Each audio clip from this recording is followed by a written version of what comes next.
Hi everyone. So today I have a very interesting problem. This is a problem that appeared in Crux Mathematicorum. That's a magazine published in Canada. This is problem number 3914. And the question says, let ABC be a triangle with circumradius capital R and inradius small r and semiperimeter S, such that S is equal to KR. Prove that 2K by 3 root 3 is less than capital R by small r and is less than K square minus 3 by 12. Right? So this problem highlights multiple concepts. So we'll break it down into two separate problems. So first we'll try to prove this inequality, and then we'll do this inequality, right? So our job right now is 2k by 3 root 3 is less than capital R by R. By the way, if you want to give it a shot, you should pause the video right now and check out this yourself. Take some time, try to attempt it, and then you can get back to the video. So this is what we want to prove, right? Now, this inequality can be written as 2kr by 3 root 3 is less than capital R. And this becomes, since s is equal to kr, we get 2s is less than 3 root 3 capital R. So technically what we have to prove is s is less than 3 root 3 r by 2, right? This is what we have to prove. Fine. So, okay, so let's try to understand what this really means. So since s is equal to a, if the triangle has sides, alpha, beta, gamma, let's take a triangle and let the sides be alpha, beta, gamma. This basically means that s is alpha plus beta plus gamma by 2. And that is less than 3 root 3 r by 2. And that is what we have to prove. Now 2 cancels. And what we can say is by sine rule, alpha will be 2r sine A, 2r sine A plus 2r sine B plus 2r sine C is less than 3 root 3r. So technically now what we have to prove, it becomes sine A plus sine B plus sine C is less than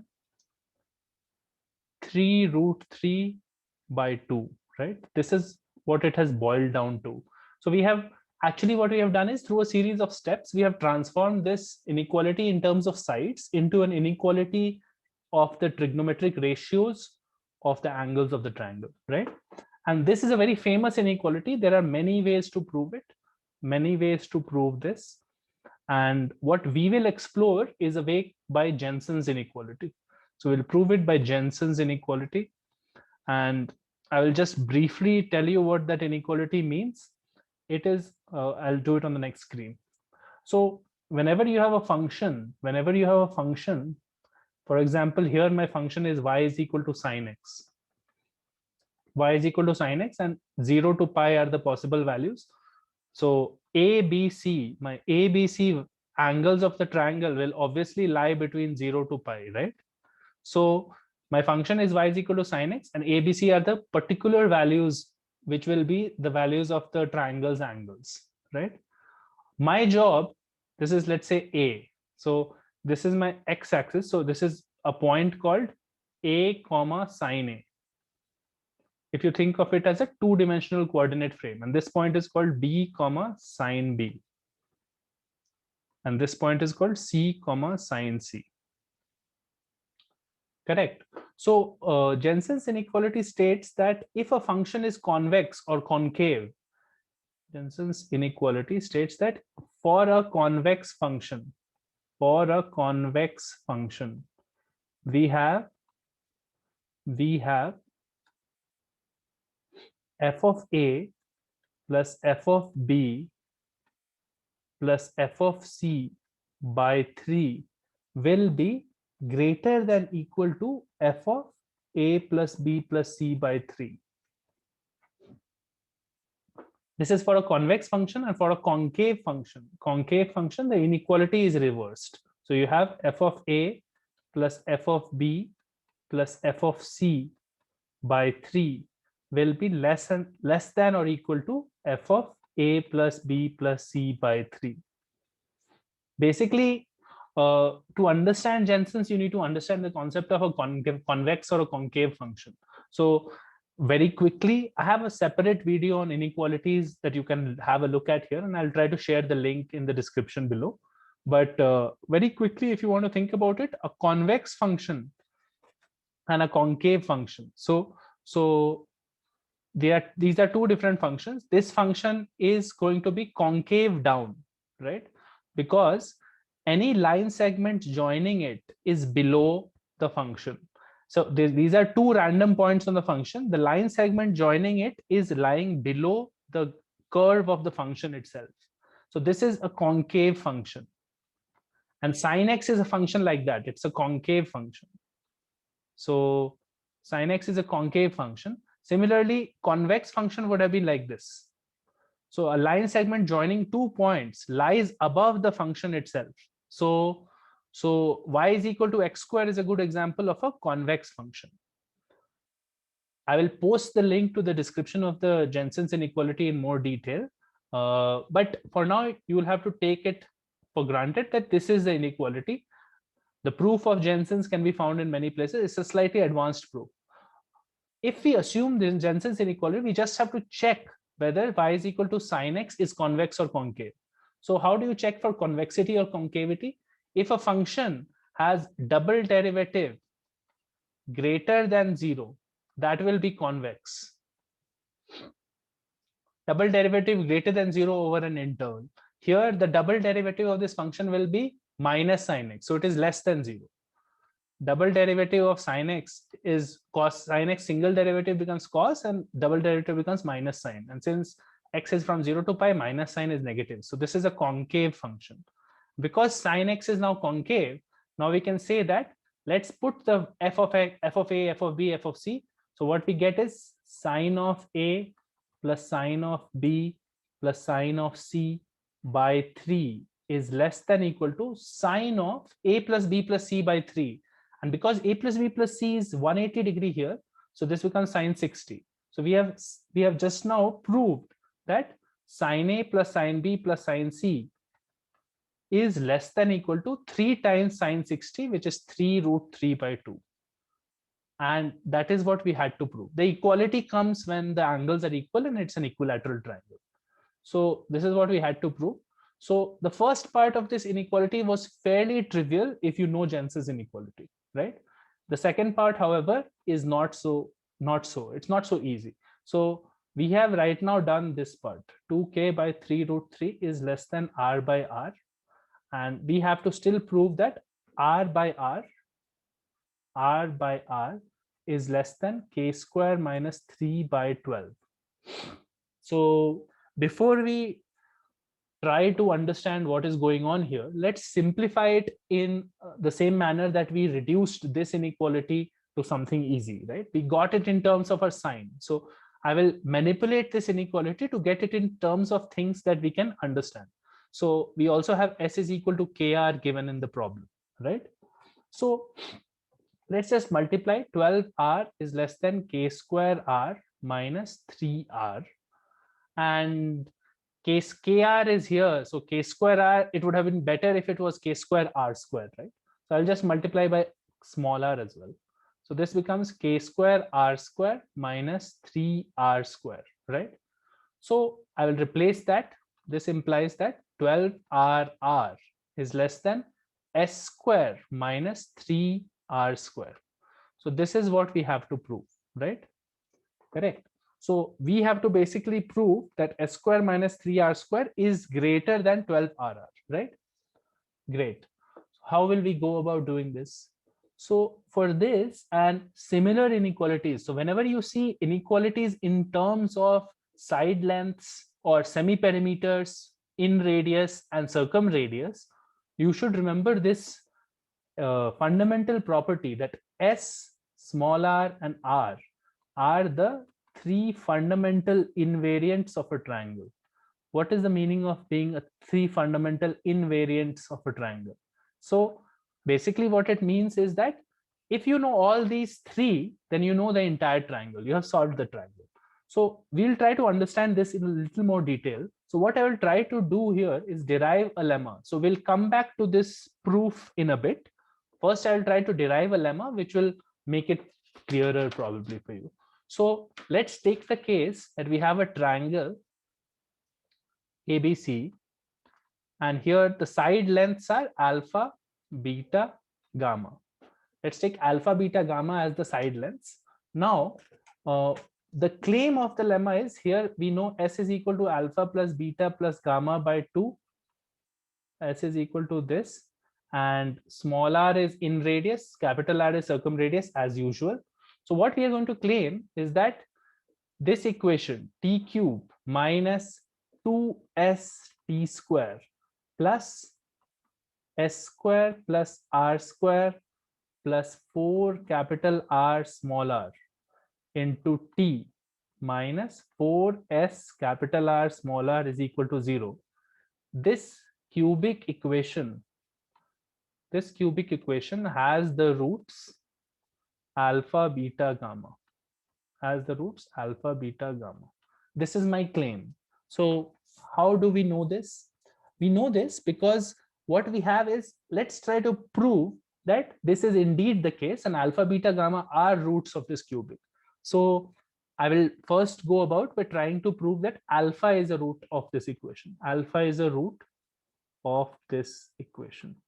So for that to happen, let's try to understand what alpha is. Alpha is equal to 2 capital R sine A. So that can be written as 4 capital R sine A by 2 cos A by 2, right? Then from the property of angle bisector, so suppose you have an angle bisector, right?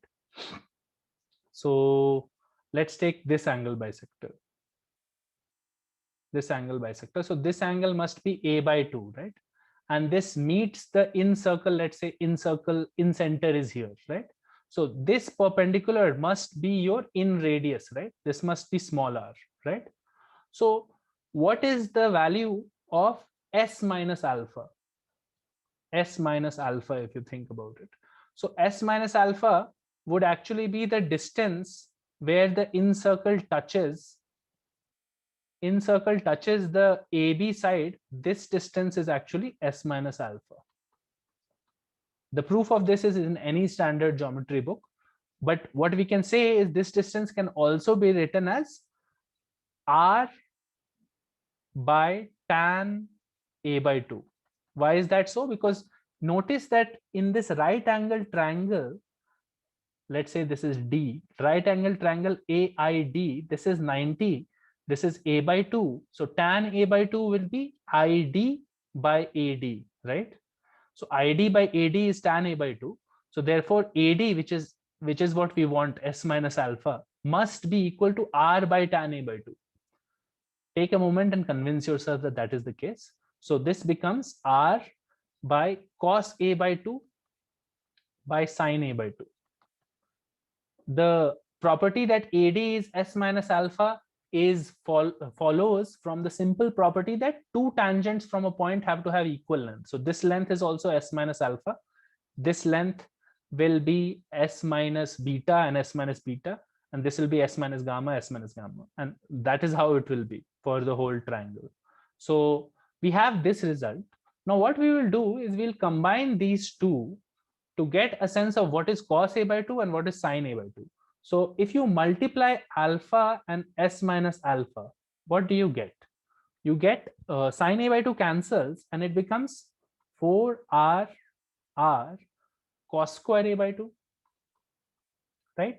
Which implies that cos square A by 2 is equal to alpha S minus alpha by 4 capital R small r, right? And if I divide these two, right, I want to get sine square A by 2 as well. So I will divide this alpha by S minus alpha. So let's see what happens in that case. Alpha by S minus alpha becomes 4R. Cos will get cancelled now. 4R sine square A by 2 by R, right? This is what comes. So what we get in this case is sine square A by 2 is equal to R into alpha by 4R into S minus alpha, right? R into alpha by 4R into S minus alpha, correct. So by the simple identity that sine square a by 2 plus cos square a by 2 is equal to 1, we will be able to eliminate the angle A from these two relations. We will be able to eliminate the angle A. So what we will do is basically add alpha s minus alpha by 4RR to R alpha by 4R s minus alpha, and we will make the claim that that is equal to 1 by trigonometric identity, right? So let's see what happens as a result of that. So we get alpha s minus alpha by 4RR plus R alpha by 4R s minus alpha is equal to 1. So taking common denominator is 4RR s minus alpha, and a little bit of algebra here. So we have to multiply this one by alpha into s minus alpha whole square, and this one we have to multiply with just s minus alpha, no, by small r, right? Everything else is there, small r, so r square alpha, so is equal to 1. Now you will easily be able to now show that this is the same cubic that we had formed, where alpha is a root. So let's see. So this becomes alpha s square minus alpha cube minus 2s alpha square plus r square alpha is equal to 4RRs minus 4RR alpha. And now collecting the terms, bringing all of these to this side, right? You'll get alpha cube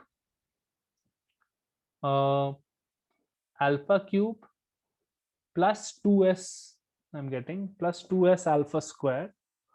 Okay, so this becomes plus 2s alpha square. I think I made some sign mistake here. Okay, so this part was plus, right? Because this was alpha s square plus alpha cube, right? It was plus alpha square, and there's a minus here, correct? So this becomes alpha cube. Okay, so then I don't need to transpose the left hand side to the right hand side. I will bring everything to this side, right? So so this was plus, and I'll bring everything to this side. I just need a little more space. So what you will be able to prove is that the cubic equation that we wrote on the side, right, t cube equation, that equation is actually just this equation that we get here. That is the equation that we are seeking. So we get alpha cube minus 2s alpha square, right? These two terms. Then collect alpha terms together. So plus alpha r square plus s square. And notice that this becomes plus 4RR when it comes this side. Plus 4RR. And we get a minus 4SRR is equal to 0. I hope everyone is convinced that this equation and this equation, we have proved that alpha is a root of the original cubic equation, right? So by this proof, you can do a similar proof for beta and gamma as well. So because alpha was an arbitrary side we chose. So we have basically proven that alpha, beta, gamma, which are the sides of a triangle, are the roots of this cubic, which is great because it tells us many results now.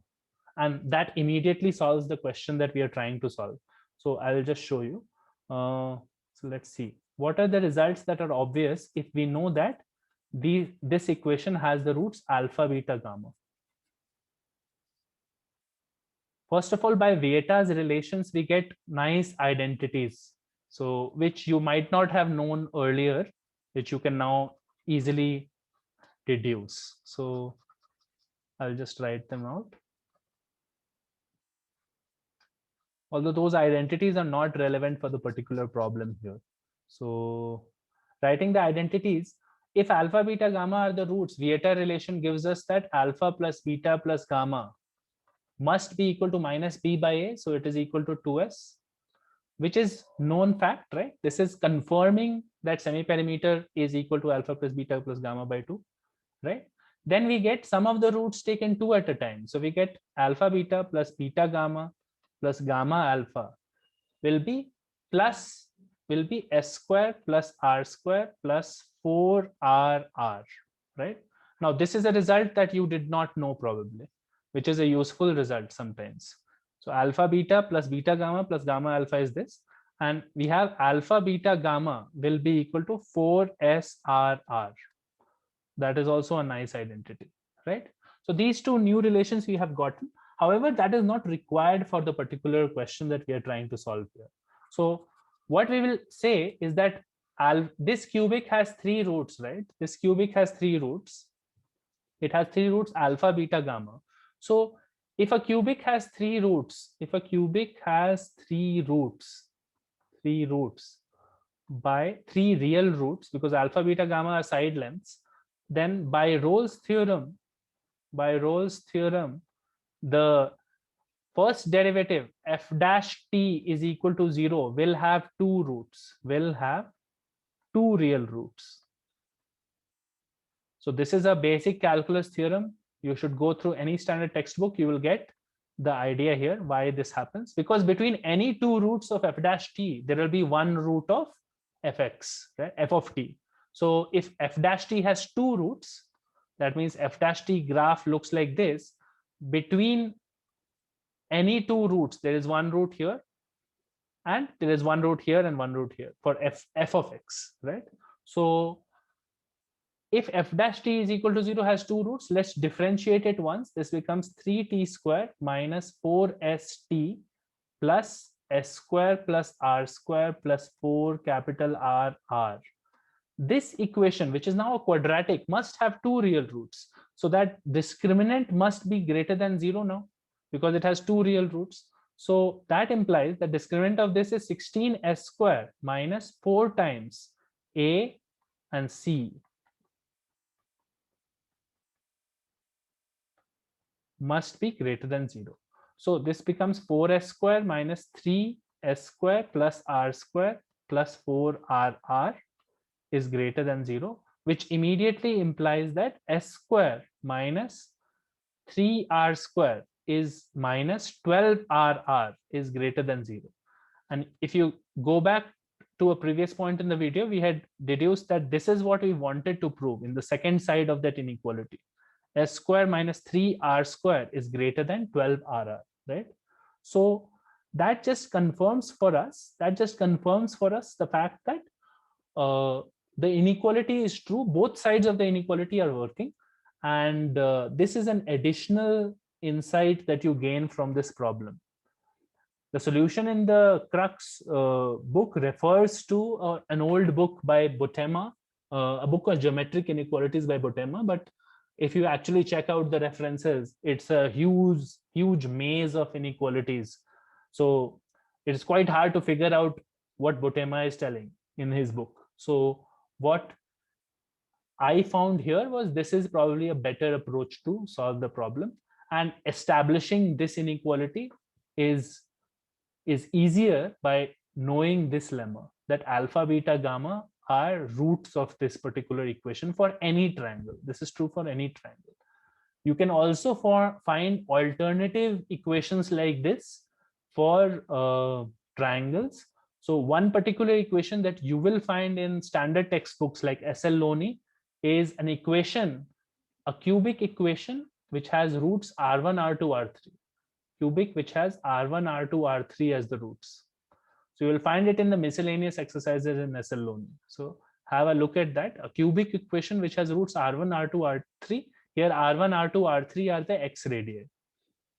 So that will be similar to this. And that also gives us very interesting identities, because you will get some of the x radii will be equal to 4 capital R plus small r. Product of the x radii will be equal to something. R1, R2, R3 is equal to, I think, s square by r, and things like that. So you should check out that as well. Try to form an equation which has roots R1, R2, R3. But that's all for now. We have gotten the solution for our inequality. I hope this was instructive for all of you. See you next time.